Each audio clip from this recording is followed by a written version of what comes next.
Jadi memang OTT ini masih senjata pamungkas lah untuk memberantas korupsi, walaupun banyak wacana yang untuk menghapuskan. Bagi saya yang ingin menghapus itu adanya ketakutan gitu kan.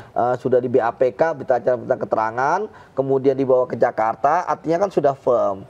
Kalau yang lain mungkin probabilitasnya masih 60-70%. Tapi kalau ada kepala daerah itu besar. Kalau kita bicara mengenai korupsi di daerah, memang semenjak era otonomi daerah ini bukan hanya kekuasaannya saja yang terdesentralisasi, tetapi korupsinya juga terdesentralisasi. Ketika ada calon tersangka itu dipanggil KPK tuh diapain sih Mas Ilbang? Iya, diperiksa lah. Awal diperiksa tuh. Iya, diperiksa ditanyain satu-satu gitu. Kopi ya. Bukannya cerahan ya? Setelah tidak lagi menyidik di KPK. Aduh, dulu kerutan-kerutan ya. Banyak kasus ya. Dulu mikirin kasus, mikirin tahanan, mikirin barang bukti gitu kan. Bener-bener fokus banget perkara, bikin ini dan sebagainya kan. Begitu keluar dari KPK, cerah lagi. Nggak ada beban. Nggak ada beban ya. Nih Bang, gimana loh Bang kasus tuh? Gubernur Riau, Abdul Wahid, OTT KPK. Riau lagi. Kena lagi gitu. Ya kan, ya istilahnya tentu kita apresiasi dulu ya sama KPK ya, Komisi Pemberantasan Korupsi, teman-teman saya jadi tim penyelidik dan juga jadi tim penyidiknya ya, yang kemudian berhasil melakukan OTT ini.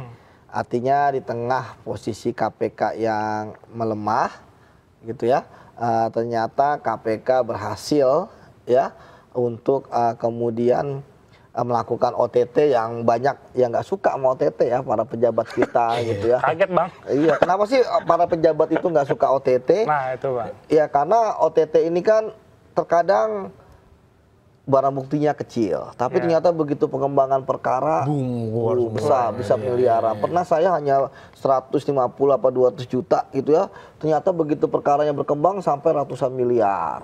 Dengan berbagai macam rumah, mobil dan duit sebagainya, duit semua, nggak ada daunnya. Ya kan. Kemudian yang kedua, dari yang istilahnya ketangkepnya itu istilahnya teri gitu ya, itu kemudian bisa jadi paus. Gede kasusnya. Dari yang daerah OTT-nya bisa sampai pusat nasional karena pengembangan. Jadi yang ditakuti oleh para pejabat itu adalah pengembangan, karena begitu OTT itu kan tidak bisa diprediksi siapa dari receh, bilang dari receh jadi banyak, ya kan, dari teri jadi paus. Nah kemudian tidak bisa dikendalikan ya apa yang ditemukan oleh tim penyelidik ketika OTT atau penyidik ketika menggeledah pasca OTT.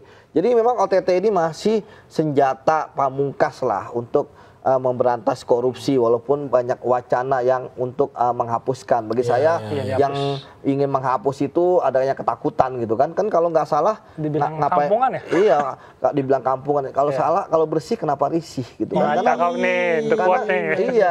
Karena OTT itu kan hanya dilakukan KPK berdasarkan adanya dugaan ataupun adanya clue-clue bahwa ada seseorang yang melakukan tindak pidana korupsi. Jadi nggak ada misalnya kita tuh random gitu kan, kita buntuti siapa, nggak gitu, ada. Kita pasti membuntuti itu udah selektif siapa aja. Nah kembali lagi kepada Riau ini kan ya tentu ini memprihatinkan ya, karena memang ini yang keempat ya, walaupun belum diumumkan KPK sebagai tersangka ya, karena KPK masih punya waktu 1 kali 24 jam ya untuk menentukan status dari saksi ya, apakah tetap saksi yang tangkap itu saksi ataupun kemudian dari yang ditangkap itu menjadi tersangka. Kalau saksi tetap saksi akan dipulangkan. Kalau kemudian jadi tersangka tentu akan dilakukan penahanan oleh KPK. Dan ketika orang-orang ini memang dibawa ke KPK, ya apalagi levelnya misalnya gubernur ya. Ya kalau gubernur kepala daerah dalam suatu OTT, saya pikir perannya sangat signifikan ya. Karena dianggap sebagai orang yang paling tinggi pertanggungjawabannya. Nah, kalau misalnya sudah ditangkap di Riau, kemudian saya nggak tahu apakah diperiksa atau tidak, tapi seharusnya sudah diperiksa ya sebelum dibawa kemari ya. Sudah di BAPK, berita keterangan, kemudian dibawa ke Jakarta, artinya kan sudah firm.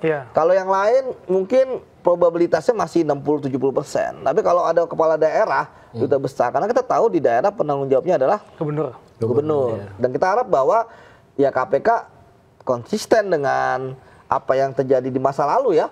Ketika misalnya gubernur sudah dibawa ya udah nggak ada kemungkinan ya, tapi bagi saya masih ada 90% lah. Istilahnya tersangka 10% masih belum. Saya nggak tahu nih dinamika. Kan kita bicara dinamika. Terkadang KPK pakemnya beda-beda gitu kan. Kadang-kadang KPK masuk angin, Bang. Masuk angin, dikerokin gitu kan. Saya mau ngomong minum ini nanti iklan. Ya kan belum masuk kemari kan iklannya. Nanti kalau udah masih kosong nih meja tadi. masih kosong. Nah, ini siapa yang mau iklan ya? Tapi kita kalau ngomongin korupsi di Riau ini kabarnya sangkutnya di PUPR nih. Oh iya. Dugaan kali, Bang. Biasanya apa sih, Bang, kasus-kasus di daerah, Bang? Ya. Selain Uniknya lagi, OTT sebelum ini pun bulan Desember 2024, akhir tahun lagi. PUPR. Gitu, ya kan, PUPR lagi. Proyek pembangunan itu jalan, emang infrastruktur atau kayak gimana itu? Ya. Tapi waktu itu gubernurnya belum ada. Tinggi jurang. Bahaya. Jangan. Nanti nggak boleh ngomongin yang lain. Kita fokus ngomongin OTT gubernur Riau. Lo kok jadi malah saya jadi host ya? Mentang-mentang punya podcast sendiri. Jadi host sekaligus langsung. Boleh. Aduh. Jadi ya kembali lagi ya bahwa kalau kita bicara mengenai korupsi di daerah, memang semenjak era otonomi daerah ini bukan hanya kekuasaannya saja yang terdesentralisasi, tetapi korupsinya juga terdesentralisasi. Dari data KPK aja misalnya terkait dengan mana nih statistik, ya kan? Kita dulu statistik penindakan KPK. Ya terhadap, boleh kan saya ambil lihat kan biar kita punya data yang ini kan. KPK langsung tuh. Dari KPK berdiri gubernur aja sudah 30 ya kan. 30 tersangka tuh ya. Iya, 30 tersangka terdakwa sampai inkrah.